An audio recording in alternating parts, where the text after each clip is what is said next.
By the mid-2000s, Rockstar Games were on top of the world, not as a gaming company, but a pop culture icon. Grand Theft Auto 3 became an innovator of the 3D open world genre and targeted specifically at adults thinking that games were just for kids. After becoming the best-selling and most acclaimed title of 2001, Rockstar Games were at it again with Grand Theft Auto Vice City. Instead of breaking new ground, they added more gameplay elements, media references, and a glamorous setting which solidified its status along with GTA 3, with both becoming the top 2 best-selling games of 2002. That's how popular Rockstar were even back then.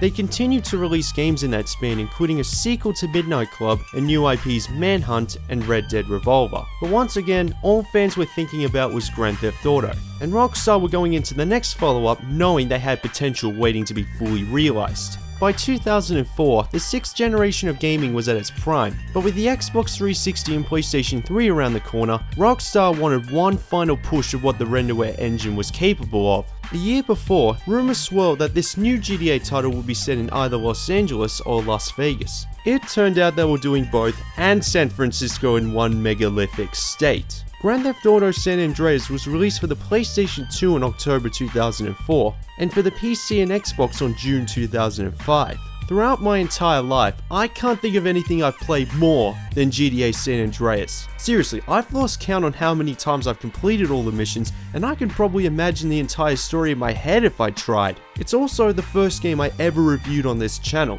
But I didn't even have GTA 3 back then, nor did I have the patience to play through the disk read error messages in Vice City, so I wasn't able to make any real comparisons to the predecessors. But that's history. After years on this channel and finally reviewing 3 and Vice City, I've decided to give San Andreas another go.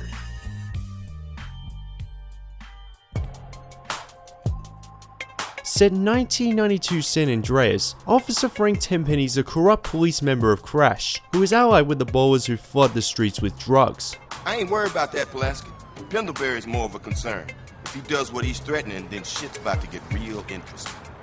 But after Officer Ralph Pendlebury finds evidence of Tenpenny's corruption, threatens to spill the beans to Internal Affairs, and Grove Street leader Sweet refuses to give in to the drugs, Tenpenny, Ennie Pulaski, and new recruit Jimmy Hernandez kill Pendlebury and hires some ballers to kill Sweet, but accidentally murder his mother Beverly. Meanwhile, Sweet's brother Carl, who was living in Liberty City, flies to Los Santos after hearing about the loss of his mother.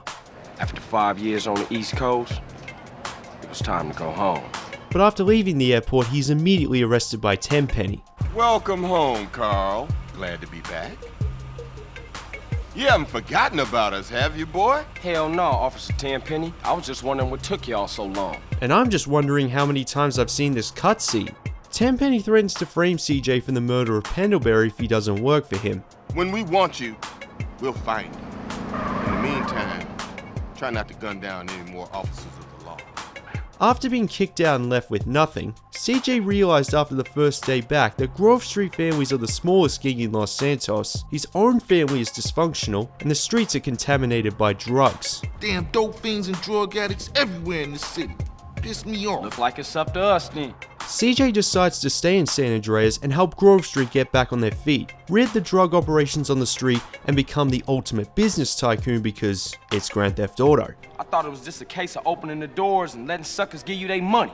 If only. I consider San Andreas to be the first story in the series to be properly in depth. In GTA 3, Claude was only being told what to do because he's a mute. The characters are based off cult classics, but it's just part of the presentation of Liberty City, which is fine because it doesn't interfere with the player's freedom. Vice City was no different apart from Tommy being the first speaking protagonist, and the supporting characters were more charismatic. But in San Andreas, there's more explanation when a key event in the story happens, without becoming too complicated or interrupting the gameplay. It's OG Loke in the place. You don't want to stop me with a gun in your face. Yeah, man. Let's shut the fuck up. Take our two main characters for example. In comparison to Claude and Tommy Vercetti, Kyle Johnson is a little more naive and sympathetic. Okay, when he's free roaming he's a maniac, but in the story he's usually motivated by his family, and whenever a character is killed he'll show some sort of remorse. And then there's Officer Frank Tenpenny, a psychopath with the law on his side. No matter how far ahead you are in the storyline, he keeps pushing your buttons, always has you by the scruff of the neck, and does whatever it takes to get away with anything. We all the same, Carl. You, me. We all trying to pull ourselves out of the hole. Somebody steps on me, I gotta step on you. Because the story is twice as long as the predecessors, even with the voice of Samuel L. Jackson, I hated Tenpenny so much trying to beat it the first time. He's so evil for a GTA character, he gets his own theme music. Intimidate those who intimidate others, Carl. It's my job. But all that means is that he's one of the best villains of the GTA series. Having 3 cities allows for lots of different types of characters like Big Smoke, Ryder, Woozy, The Truth, Zero, and returning ones including Ken Rosenberg, Ken Paul, Catalina, and Salvatore Leone. And they all appear later in the story, which help give the writers more creativity and nostalgia. Give us some space, would you, son? I'll give you a tinkle later. All right, for sure. Not you, Macca. Oh, you twat. Once again, Rockstar didn't hold back on the voice talent, including aforementioned Samuel L. Jackson, Chris Penn, James Woods, Ice-T, David Cross, Peter Fonda, Charlie Murphy, Frank Vincent, and William Fincher. I'm the boss. I'm the boss. I'm the boss. I'm the boss. Quite a list for a video game. In fact, San Andreas held the Guinness World Record for the largest number of voice actors and recorded dialogue in a video game. When you put gameplay, cutscenes, and radio talk shows into consideration, it's actually unsurprising. And if that record is broken today, I'm sure it would have been another GTA game that did that. The story is also better paced. The predecessors had the antagonist appear a few times and end abruptly. I mean, the final mission threw everything at you, but there was no real build. And that's where San Andreas excels, maybe even before the game starts. There's a 20-minute introduction video in the special edition, which you can also search up on YouTube, detailing everything going on in San Andreas before CJ puts his bag on the airport conveyor belt. However, it's only worth watching after you've beaten the game because it introduces too many characters at once. All it really needed was the Los Santos part of the story, which could have been put in the game after the title screen. But on the plus side, watching it makes you realize just how complete the story of San Andreas is. Rockstar knew what they could do with the genre after putting in loads of content was a priority with Vice City and wanted to go even further with it. Then them some pretty strong draws. Yes, my hero. Seriously, if you play GTA games just for the gameplay, fair enough, because that's the best thing about it. But I highly recommend doing the story missions because when you have a map with 3 cities, a forest, a desert, and a giant mountain that's nearly as tall as the height limit, it needs to be experienced in its entirety. Whoa, shit. Hey, man, look out! Oh.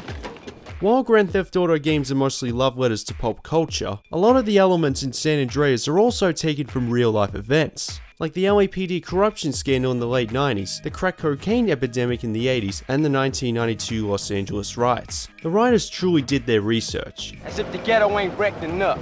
Come tomorrow, most of the Central's gonna have new TV.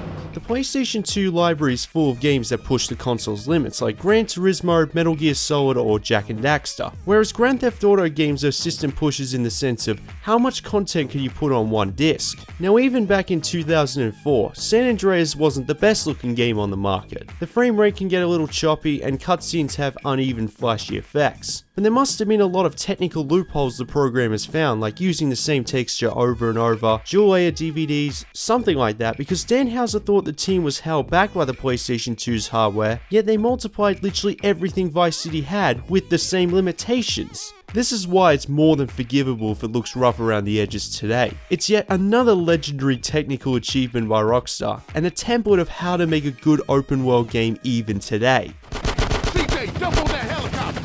This is Buzzard 1. We are taking ground fire.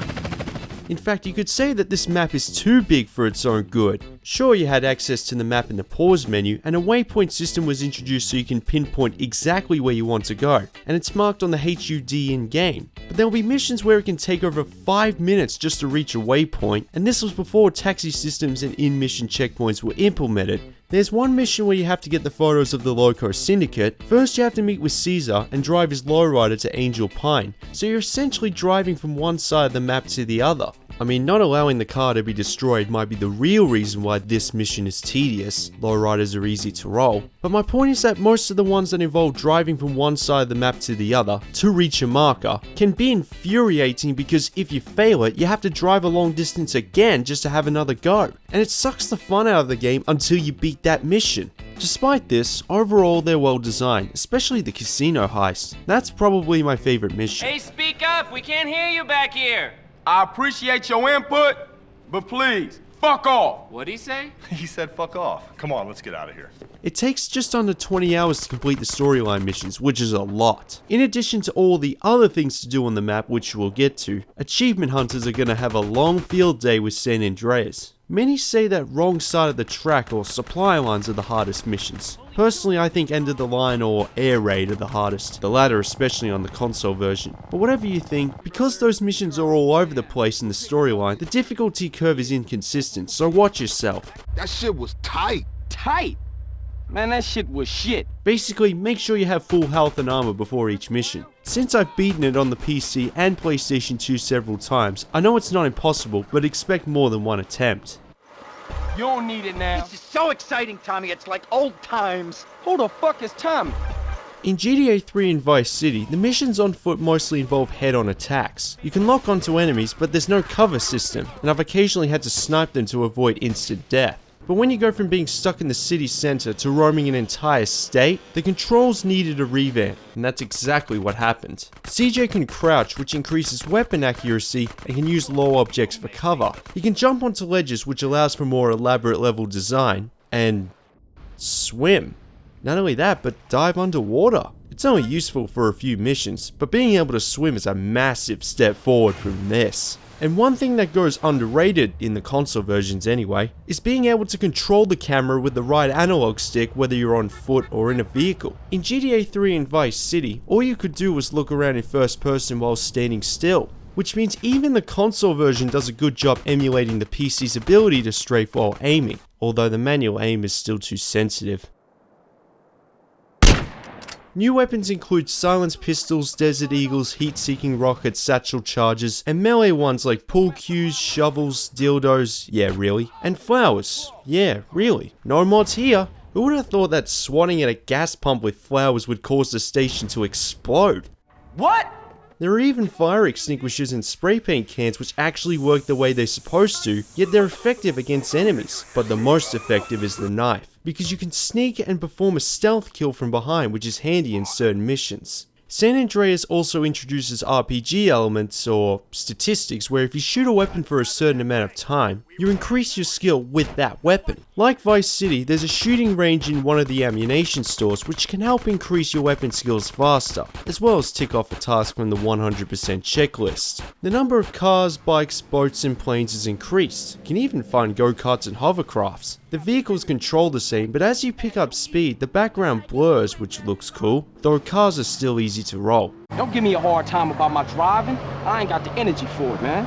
Well, don't go roll the damn car over and blow us all up in flames then. Leave it to Rockstar to provide one of the best licensed soundtracks in a video game. In 2004, this was by far the most diverse. Hardcore gangster, classic hip-hop, classic hard rock, alternative, dance, house, reggae, country. There's something for everybody. But if that wasn't enough, the PC and Xbox versions allow custom soundtracks too, though I wonder what happened to Love Fist. There are new planes and helicopters to fly, including ones that'll fight back. Because planes have rudders, and you'll need to learn how to fly them all during the story, they're easier to control compared to Vice City. Also, if there's nowhere to land, just bail out. Parachutes are available. Like the shooting range, each vehicle type has a school which can increase your skills faster and unlock new missions. Driving school? Man, exactly what you trying to say, man?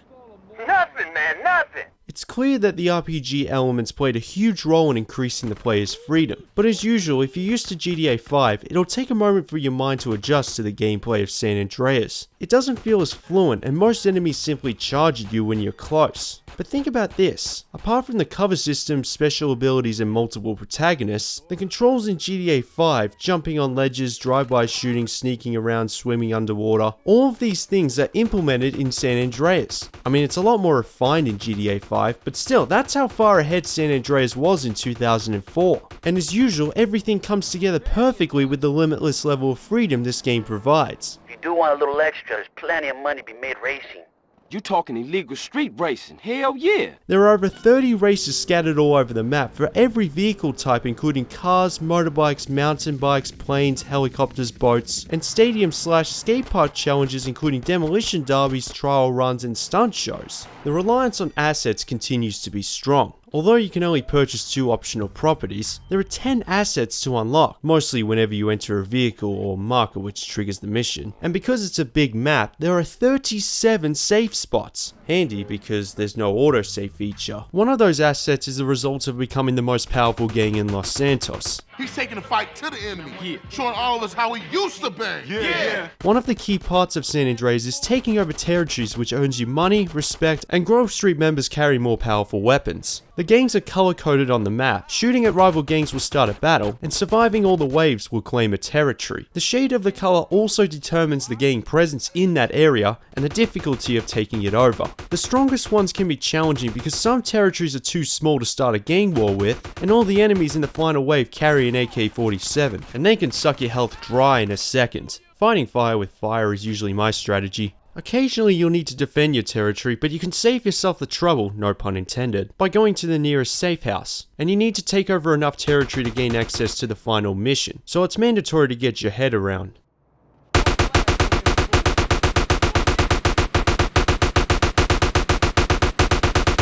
did it, CJ. Let's bail back to Grove Street.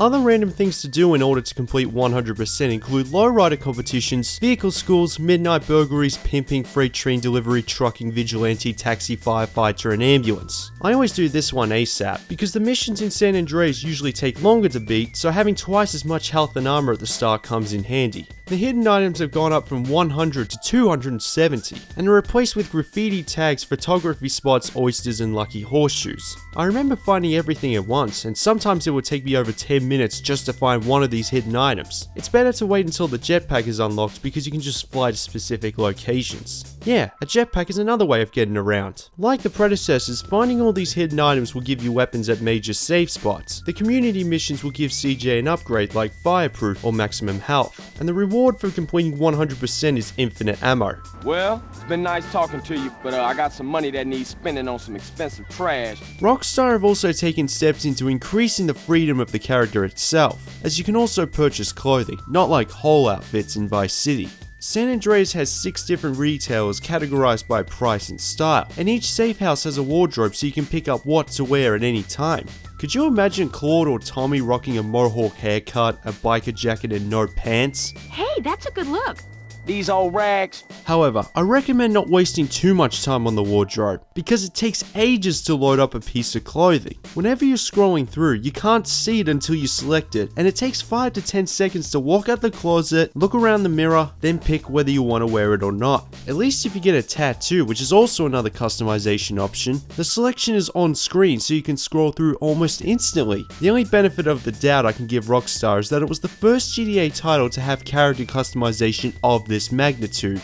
Custom Springs should see you hopping all the way home. Try her out. Vehicles can be customized too, which I assume is a shout out to the Midnight Club series. Each mod garage only allows certain vehicles like lowriders or imports. It's not as in-depth as street racing games back then, but come on, my creations look pretty cool, don't they? I wouldn't be surprised if you can also customize planes or houses, like a secret Easter egg or something. I mean, what can't you do in San Andreas? All these customization features are also part of the RPG gameplay. Basically, whatever you do, whether it's the clothes you wear, the amount of food you eat, and how often you go to the gym, the public opinion is obvious. Dude, you're letting yourself go. Go sleep with your sister, fool. The gym also affects your stamina and melee damage, which is why I always have CJ shredded. Yeah, it's about compensating for other shit. CJ can also learn new fighting moves, with each city providing a different set, and all of them have to be learned to complete 100%.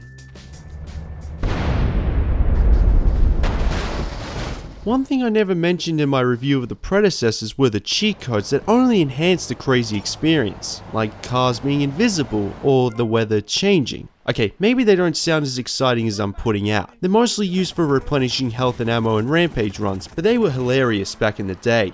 Since San Andreas has more cheat codes available than any other GTA game up to this point, I can't help but mention some of the best ones like spawning a jet, jumping 10 times higher, the Incredible Hulk's punch, cars that can fly, Oh, shit! and turning CJ fat because the dialogue is too funny to ignore. I know I need more exercise, but not like this. Well done, you caught a fat bastard. Just be careful that you don't save with the cheats enabled, otherwise it's virtually impossible to reach 100%. A warning will pop up when reaching a save spot.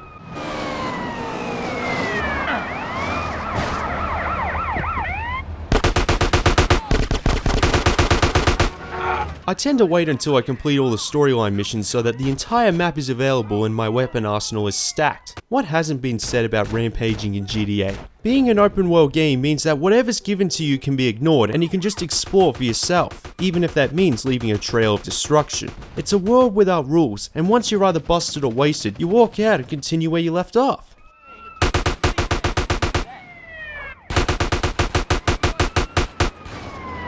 The wanted system has gone through minor changes. Driving across another territory will remove a star, and spike strips and vice squads are replaced with hostile hydras, taking rampaging to another level. Though you need at least 3 stars for it to get out of hand, because there are more cars, weapons, a faster gameplay speed, and a larger map to explore, the fun factor hasn't died down in the slightest. You really want me to stop shooting at you?